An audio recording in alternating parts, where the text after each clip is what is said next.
On va voir comme cas d'application de l'inductance mutuelle le transformateur. Alors, pour comprendre comment est constitué le transformateur, il faut comprendre qu'on utilise ce qu'on appelle un matériau ferromagnétique. C'est un matériau qui a la propriété de canaliser les lignes de champ. Alors, comme vous verrez, lorsque par un moyen ou par un autre, on crée un champ magnétique à l'intérieur de ce matériau, le champ est piégé, il ne peut pas sortir, et donc vous voyez, il ne peut être circuler qu'à l'intérieur. Donc, voilà la particularité du matériau ferromagnétique qu'on utilise. Alors, sur ce matériau ferromagnétique, on va placer des circuits. Alors, le primaire, celui-ci que je viens de représenter, c'est ce qu'on appelle le circuit primaire. C'est un circuit, c'est un bobinage électrique qui est alimenté par une source de tension qui est représentée par la tension U1. Très bien. Alors, cette tension va forcément faire circuler un courant, et ce courant va créer un flux, d'où l'apparition d'un champ magnétique. Alors, maintenant, si je fais le bilan de ce que j'ai, le courant qui va circuler ici, il a deux origines. Il a pour origine la tension U1, et comme cette tension Q1 va produire un courant, ce courant à l'intérieur va créer un champ, et donc une FEM, donc une deuxième tension va apparaître, donc c'est la FEM, si j'appelle ça E1, qui va apparaître. Et donc le courant total résultant dans le circuit primaire sera égal à R fois I1. Et donc c'est pour ça que je vais écrire U1 égale à R1 I1 moins E1. Et comme E1 c'est moins dφ sur dφ 1 sur dt, donc j'aurai l'expression que vous avez ici. Donc la tension U1 sera égale à R1I1, c'est le courant total qui circule dans ce circuit, plus d de φ1 sur dt, qui est le flux dû à l'induction magnétique qui apparaît dans ce circuit-là. C'est le flux total. Alors maintenant, si je considère un deuxième enroulement de l'autre côté du matériau ferromagnétique, qu'on appelle circuit secondaire ou enroulement secondaire. Lui-même, il va introduire ou imposer une tension U2 sur ce circuit-là qui va générer un courant qui va circuler à une FEM induite et ainsi de suite. Et on aura comme équation du circuit circuit 2, une tension U2 qui est égale à R2, I2. R2, c'est la résistance interne, comme R1, c'est la résistance interne du circuit 1, fois I2.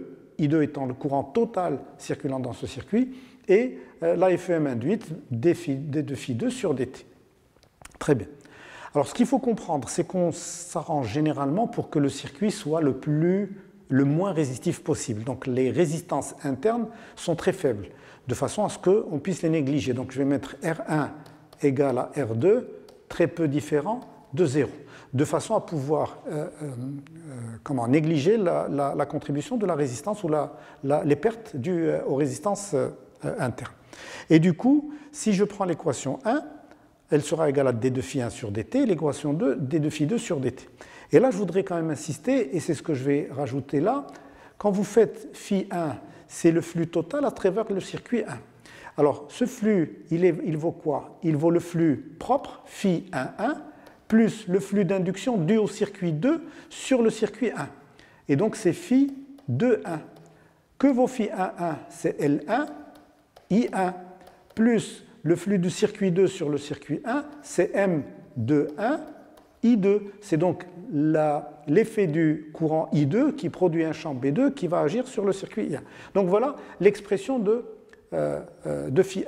Et pareil pour φ2, ça sera le flux d'induction du circuit 1 sur le circuit 2, φ1,2, plus le flux propre du circuit 2 sur lui-même, φ2,2. Donc c'est M1,2 I1 plus L2 I2. Donc voici les expressions du flux que vous injectez ici. Et donc vous voyez, lorsque vous dérivez d de φ1 sur dt, M, puisque M1 égale à M2, je rappelle que M1,2 égale à M2,1 égale à M. Donc vous voyez, c'est M d2i2 sur dt plus L1 d2i1 sur dt. Et pareil pour l'autre circuit. Alors maintenant, ce que je vais faire, c'est que je vais m'amuser à, par exemple, extraire l'expression de I d2i1 sur dt, ici, à partir de cette équation, et la réinjecter ici. Alors, tout calcul fait, et je vous fais confiance pour le faire, donc vous allez voir, on trouve ceci. Donc, on va exprimer d2i1 sur dt, soit je remplace dans l'autre expression, ou là je fais la même égalité dans l'autre expression, et on obtient cette équation-là. Donc, ces deux termes, lorsque je vais les égaler, je vais obtenir cette expression-là. Donc, U2 s'exprima comme ça, mais ça c'est juste une manipulation mathématique que vous pouvez faire par vous-même. Donc, on obtient U2 égale à M sur L1 U1 plus L1 L2 moins M carré sur L1 DI2 sur dt. Maintenant, rappelez-vous ce que j'ai dit. Nous sommes dans le cadre d'un couplage total. Couplage total. Et un couplage total veut dire que K égale à 1. Et si K égale à 1, ça veut dire que M égale à L1 égale à L2.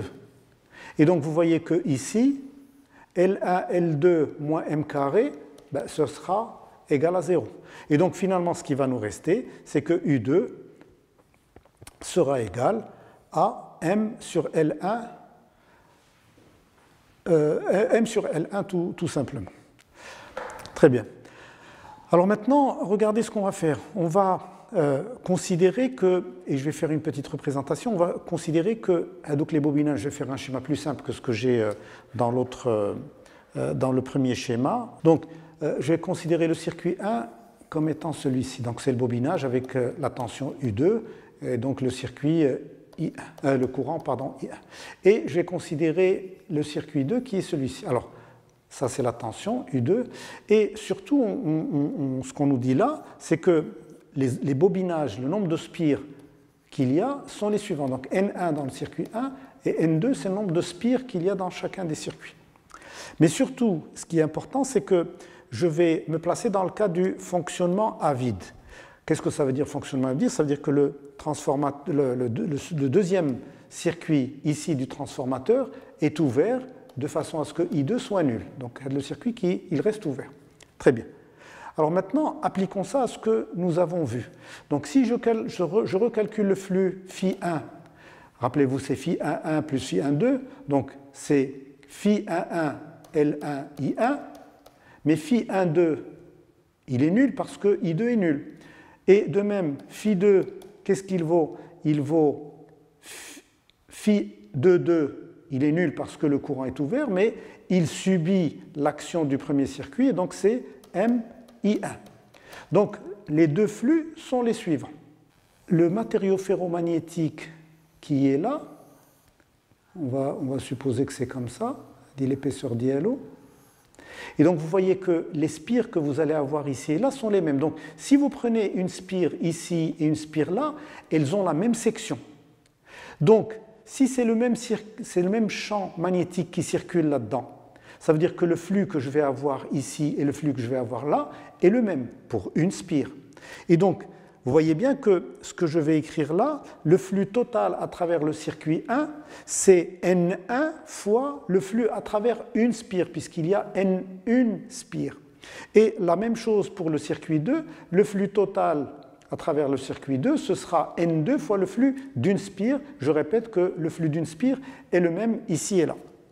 Et donc vous voyez que, comme on l'a expliqué à l'instant ici et là, Φ1 égale à L1I1, Φ2 égale à MI2. Si je fais le rapport entre ces deux termes, donc j'obtiens N1 ou le N2 sur N1 égale à M sur L1.